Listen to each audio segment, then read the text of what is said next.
In Autodesk Inventor Professional, if I want to keep track of the location of a point in space in a mechanism, I can simply add a trace.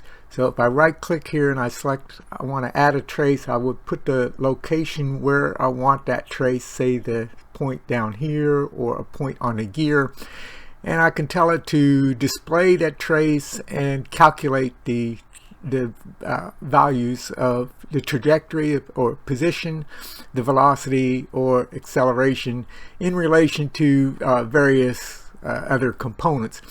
Now I've already done that with a point here and a point on this gear, so we'll go ahead and play that, and we'll see this curve that is drawing. So for that was that point, the green one, and then the red point was a point on this gear as it goes around. Let's watch that again. So it's tracing out the location of those points, and then if I want to graph those, I can graph the X, the Y, or in this case the Z is just a straight line. It's not moving in and out on the Z axis.